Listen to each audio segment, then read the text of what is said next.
102 దాకా జర్కైతే రాదు అన్న. జరుగు రాకుండా సింబల్ వస్తున్నా. సింబల్ వచ్చినప్పుడు ఇక మేము లైట్ తీసుకోలేము ఇప్పుడు. అయితే ఏం లేదు ఇప్పుడు మాటకు అచ్చుడు అవుతలేదు మాతో. అదే ఒకటి 10 పైసలు వచ్చే పనులు. ఎందుకంటే ఇప్పుడు మనం చూడు ఈ క్లబ్ స్విచ్ దానికి గ్యాప్ ఎక్కువ ఉండే, ఇప్పుడు సెట్ చేసిండు. ఒకసారి నడిపి చూడండి. కాదు ఇప్పుడు మాటకు రాలా. బై ఛాన్స్ ఇప్పుడు పోనీ ఆ సింబల్ ఉన్నా ఒప్పినా మెయిన్ ఇష్యూ వస్తే మళ్ళీ ఇంజన్ ప్రాబ్లం వస్తే అప్పుడు అయితే ఏమన్నారా అని మళ్ళీ నేను చేసిస్తాను.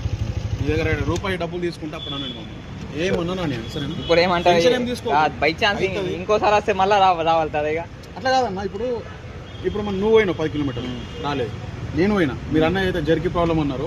92 ఎంత 95 అయితే 103 కొట్టినా ఇప్పుడు స్పీడ్. ఇప్పుడు నేనైతే మా ప్రాబ్లం అదే. ఇప్పుడు మెయిన్ అది వచ్చేది ఇంజన్ ప్రాబ్లం ఉంటే వస్తారు. ఇంజన్ ప్రాబ్లం కాదన్నా. ఇప్పుడు కాదు, ఇప్పుడు పైసా ఇంజన్ ప్రాబ్లం వచ్చింది. మేము అదే లైట్ అనుకున్నాం ఇంజన్ ప్రాబ్లం కాదు. అది ఖరాబ్ అయిపోతే ఏమన్నా అని కొత్త బండి కదా, రూపాయి ఖర్చు లేదు, మొత్తం నేను చేసిస్తాను. ఎంత 1 year దాకా 5 years వారంటీ ఉంటుంది. మీకు 5 సంవత్సరాల వారంటీ ఉంటుంది.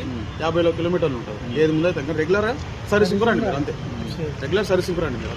మన బయట వేయించకండి, షోరూమ్కి రండి. ఏమున్నా నేను చేసి కొంచెం ఒకవేళ అయిందంటే నంబర్ ఉందిగా, ఫోన్ చేయండి.